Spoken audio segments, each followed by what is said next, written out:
I'm Christo Spies from Spies with video number 5 in the mental conditioning coaching series. And remember, our purpose is to instill hope. And remember, this is just the basics of my system. If you want to know more or grow more, please contact me at christo@christospies.com. Now, if we look at hope, remember what research showed from Kansas University, that people with hope know what they want, and then they are mentally tough to deal with whatever is in their way. And the wonderful thing is that you can instill hope by first, step number 1, and it's like a recipe. Step number 1 is to know what you want. And we discussed that in videos 1 to 4. But the problem is that plans hardly ever survive first contact, whether in sport or business or whatever. Even in relationship, you can plan it and then first contact, plans are gone. That's why you need the mental toughness part, because the mental toughness part is step 2 in this recipe of instilling hope. Now, they say that when the going gets tough, the tough gets going. But then the tough must know where they're going. Otherwise, they'll just wander around thinking they're tough. So we want to know more about mental toughness. So what is mental toughness? For me, mental toughness is not about potential. It's about what you're supposed to think when you're under pressure. In business, relationship, sport, etc. What are you thinking when you're under pressure? Or you can say mental toughness is the ability to perform at the highest level despite the circumstances. And then, during this lockdown, how are you performing with these circumstances around you? And we can say mental toughness is the ability to put your mind in a position to perform well rather than worrying about the outcome. Now, the purpose of the tools that we're going to use, and we'll see how far we get and how many more videos we need to make, but then the purpose of the tools is to help you to think clearly when there's interference, when you get stuck, when you don't get what you want and things are not going according to plan. And that's why we do the thinking beforehand. We do it now, and then when you're in the situation, in the game, busy with life, then there's no time to think, or when you think, it interferes with what you do. So after losing my leg, there's 2 principles that's standing out for me now that I formulated later on. And the first one I shared with you in video number 1. It's not what you lost, but what you have left that counts. And then what you do with what you have left, obviously.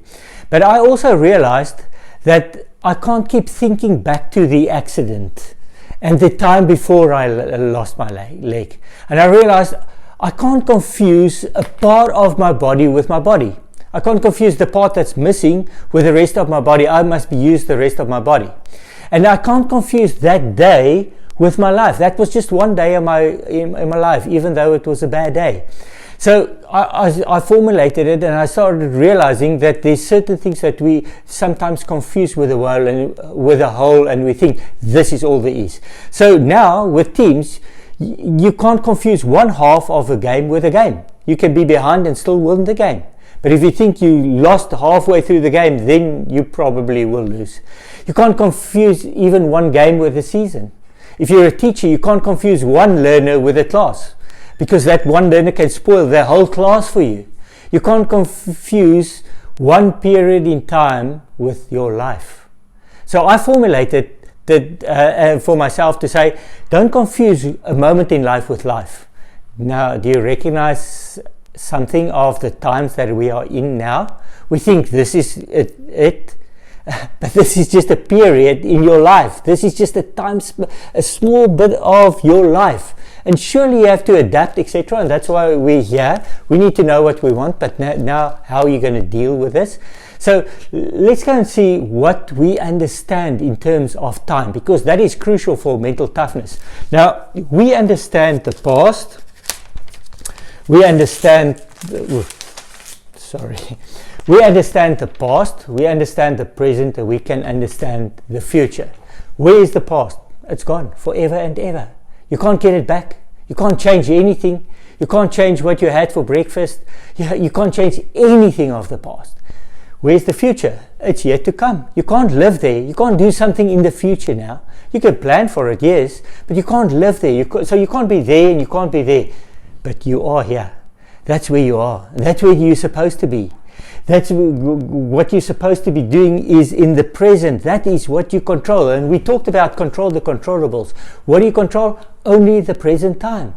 So there's a saying, be where you are. And that's crucial for mental toughness. You need to be where you are. If I'm a kicker and I'm taking a penalty, then I can't be thinking of the past, of the kick that I just missed, or a kick that I was successful with. I can't think of the future. I think, okay, if I kick this, we're going to win. Then a part of my mind is here, or a part of my mind is there, and I'm not 100% present here. And if you're not 100% present, then you don't do what you want to do 100%. So if I'm the kicker, I need to be here. And what do I control? The controllables. I can't be thinking of the past or the future. I need to think of the processes that I planned already. This is the way I set the ball. This is how I walk back. That's the parts that I control. And if I do that well, it will probably be successful. So what's the key here? You learn from the past, you plan for the future, and then you just do it. If something worked here in the past, build on it, enhance it, and take it forward to the future. What I want to build on it, make it even better, and then just do it. If something didn't work, then you need to say, okay, what can I learn from this? And going forward, what would I like to do instead? Of how would I handle it from now on? So you're learning, you're growing, you're creating something new, and then you just do it. And so you need to be where you are. And there's a TED talk that validates all of this. That if you go to TED Talks and you type in "want to be happier?" then you will find a talk where they did research with 15,000 people from 80 countries, and they found the happiest people alive are those who enjoy the moment where they are. So if you're at home now, be there. In other words, be there. Enjoy what's there, what you have to do there. That's why you need this first. Know what you want and be where you are. And the wonderful thing is that the past is never equal to the future.